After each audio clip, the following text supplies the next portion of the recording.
Electric vehicles will be kings of the road soon enough. But can we charge them all? I'm Anis Haydari, and this is Calgary. The federal government says by 2035, automakers can only make zero-emission vehicles. So if everyone ends up with an electric vehicle or two, can the system handle it? We called up 1-800-ELECTRIC-CAR expert to find out. No, we didn't. But there is one very specific Calgarian who is the guy to ask, and we also had his phone number. So the premise of this episode is, if everyone in Calgary drove and charged an electric vehicle as of tomorrow, as 1 million cars, would our current power grid be able to handle charging them all? The short answer is yes, we could. I hope we'll have time to get into it. There's more of a nuanced answer. It depends when they want to and some other factors. But the short answer is I think this is less of a problem than many people think it is. Would you, if we were going to use tones of voice here, would you say like, yes? Or is it like, yeah, but? I like the second one. I think yeah, but. I mean, yeah, but's a great answer to many questions. But a typical car might drive around 15,000 kilometers a year. Some people drive a lot more, some less. That's a decent average number. The fuel economy on an EV, so how many, the equivalent of a miles per gallon, you need about 20 kilowatt hours to go 100 kilometers. So that means we're talking about 3,000 kilowatt hours a year of consumption. That's how much an EV needs. For perspective, a house would use around 8 to 10,000 in a year. So it's really big in comparison to a house. But if you take those 3,000 kilowatt hours and you multiply it by, say, 1 million EVs, because I got asked this question a lot. What if we had 1 million EVs on our roads, which is about a third of the total fleet, but it's going to take a while to turn over the fleet. So take that 3,000 kilowatt hours, multiply it by 1 million, and if I step through my kilowatts, megawatts, gigawatts, I get to terawatt hours. So I get 3 terawatt hours of total demand for 1 million EVs. And again, to contextualize it, all of Alberta uses about 85 terawatt hours in a year. So we're talking about 3.5% increase in total energy demand. Okay. And we're not getting to 1 million EVs till at least 2035, you know? If that. If that, we'll see where we go. But over 10 years, can we increase our total energy by 3%, like 0.3 a year? Less so when we're compounding? Absolutely. Yeah. Part of what I wanted to ask was like, how much power does that leave for everything else? It sounds like the answer is lots. Lots. And another way to contextualize it, like what would you need to build to supply 3 terawatt hours? So if you ran a gas plant and ran it 85% of the time, which is about what they run at, you'd need about a 450 megawatt gas plant. We just built a 900 megawatt plant in this province. It's being commissioned right now. So half of this plant that just got built. If we're talking wind, which you run a lot less because it's not windy all the time, you need about 1,000 megawatts of wind. Again, we built a lot more than that last year. So from an energy perspective, this is very easy to meet. So, you know, you've mentioned some of what we're doing in this province already. Is it fair to say that like handling more electric vehicles is not just within our power, but we're kind of doing things that would take care of that for us anyway? Yeah, I think it's a good segue because it's showing the real challenge isn't so much the quantum of energy, the total amount, it's the timing of it. Do we have that energy in our system when we want it? In terms of logistics, would that rely just on people choosing to charge their cars at different times? I love that question. So this is where I'm running field experiments with NMAX here in Calgary and Fortis, Alberta, sort of in the surrounding areas. And some other Canadian utilities that prefer to remain anonymous, but we're testing that out. We're testing giving people signals and getting them to shift, seeing what they'll do. We're also testing this idea of what we call managed charging, which I'm going to say this and you're going to get a lot of irate viewers, but this is the idea where you just simply, your car is connected to an app. You tell them, I want to leave by 6 a.m. and I want to be 90% charged or whatever your desired level is. And we figure out when to charge you. And so the idea there is we're slotting you in so that, say, you and your neighbor and your other neighbor are all trying to charge their vehicles. We're going to make sure you're not all charging at the same time. Again, there's a lot of flexibility to do this. And so this is more of a hands-on approach by the utility versus leaving you in control. And we're trying to see the pros and cons and the acceptability of those two methods. What are some of the problems that could pop up? Because I'm assuming there must be a shoe that's going to drop somewhere. Absolutely. So it really comes down to timing. So not the total quantity, it's the timing of those charging needs. And that's sort of twofold. One I'm less concerned about. One is like, well, what if everybody wants to charge at peak periods? There we're finding in our experiments, like we did a pilot with NMAX, where we gave people what we call time of use pricing. So a discount for your power and off peak. It was a pretty small discount, 3 cents off. We found that over 80% of charging shifted to that overnight period. So it does 3 cents is 3 cents. 3 cents is 3 cents. I mean, you do that enough, you can buy a coffee. So it really shows it doesn't take much. You don't get that type of flexibility with anything else in the home. People are not willing to shift their electric consumption for 3 cents on much other things. But in an EV, absolutely will. For 2 reasons. One, you're super flexible because the driving and the charging are naturally separated, unless you have a really long extension cord. And it's meaningful. I mean, 70 kilowatt hour tanks, it starts to add up. What if everybody does that? Because when everyone lines up for whatever cents off at the gas station, no one's getting gas and you have a problem. Does the same thing happen with electric vehicles? Great question. And this is actually the subject of a recent bit of research we're hoping to put out in the next couple of months. Where we do find this, where the 3 cent discount has everyone shifting to the overnight period. And the overnight we defined as 10 p.m. to 6 a.m., which is good for the broader energy system. We've got a lot of surplus then, so great. But what we find is there's a lot of bunching right at 10 p.m. Not unsurprisingly, it's the cheaper block. Most EVs have scheduling apps. So you set your timer on your charger, 10:00. I want to get the cheaper rate. I want to go right at the start of it to make sure that I'm charged. And so it creates what we call a shadow peak.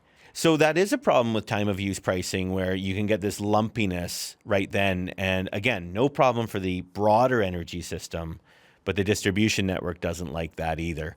So the solution there really comes back to this idea of managed charging, where we're coordinating it and smoothing you over a time period. Mm-hmm. So instead of having the whole clump of butter at the front of your bread, you've got a butter knife to spread it out. That's a very weird analogy. No, but I use that on Jackie Forrest and Peter Terzakian's podcast. I said peanut butter, so that was where mine was at. I was like, imagine a slice of bread and all the peanut butter is at one edge. What we want to do is smear that across. Smooth it out.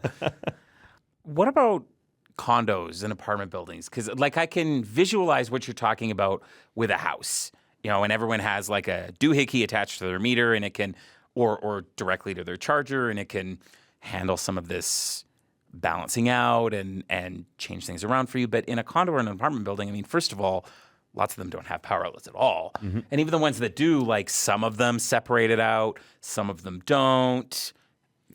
How do we make that work? That's another great question, because you're right. The sort of the forefront of EV adoption is kind of the single family home.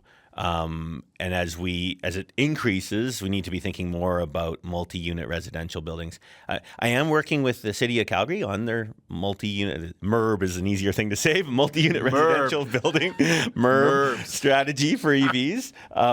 And so there's lots of thoughts there. There's a few things. One is many of these condos are equipped with simple 110-volt sockets. Not awesome for charging your EV, but not terrible. If you can connect and leave it plugged in quite often, you're probably going to need a top-up every now and then. So one strategy is to have public chargers dotted around the landscape, and these would be the level 3 or superchargers. So most of the time, people are plugging into their little 110s and every now and then topping up, kind of like a gas station model, really. The other, this is a really interesting area we can use technology to make it better, is you set people up with lots of level 2 chargers. Those are sort of the medium speed, the ones that we have people tend to have in their homes. But you control them.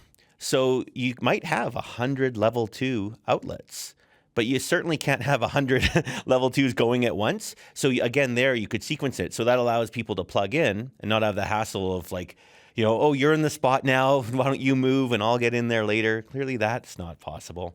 But we can do that through smart control panels or smart switches, we can control which of these are active. So everybody would get a sort of a period of time of it being active. Sounds more complicated than I'm describing it. I see your eyes wincing. But the idea is, from the consumer's perspective, it would actually be pretty convenient. You would just plug in.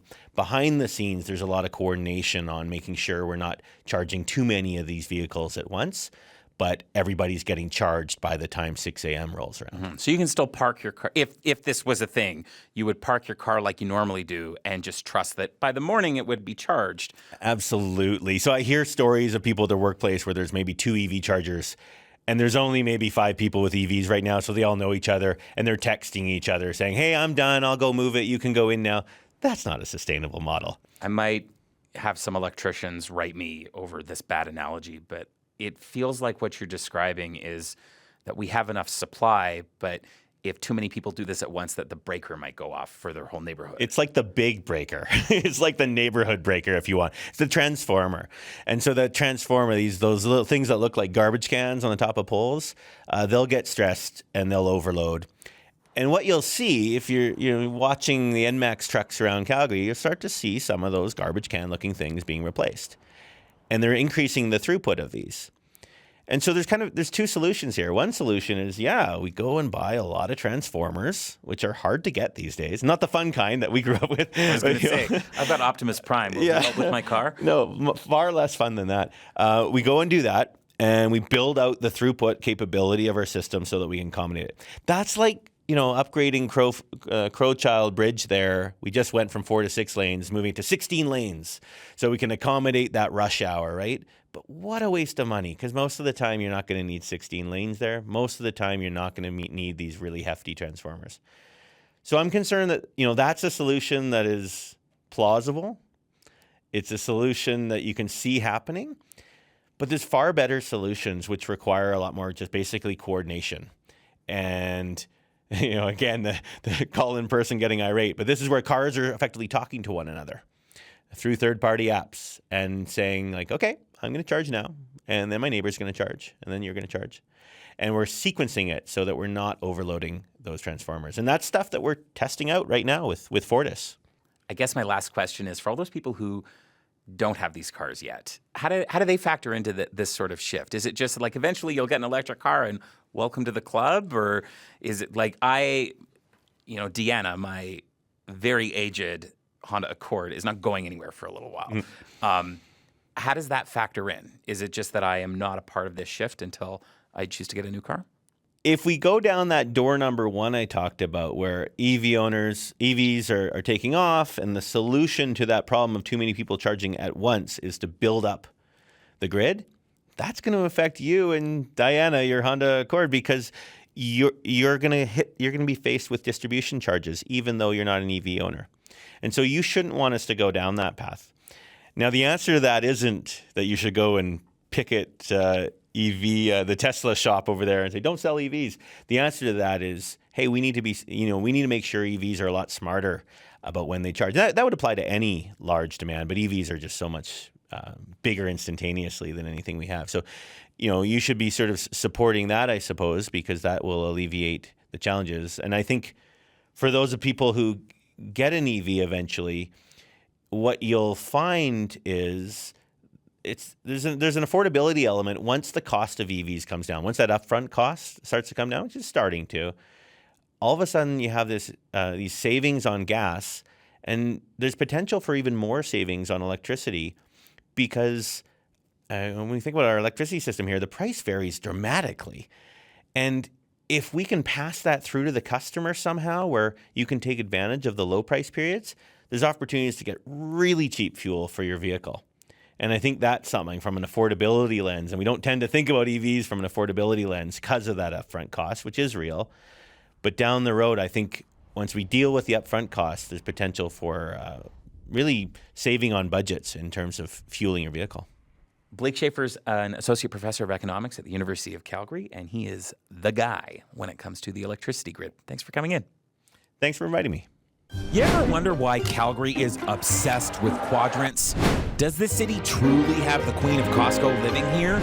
And apparently, people feed coyotes. We'll tell you those stories and more on This is Calgary.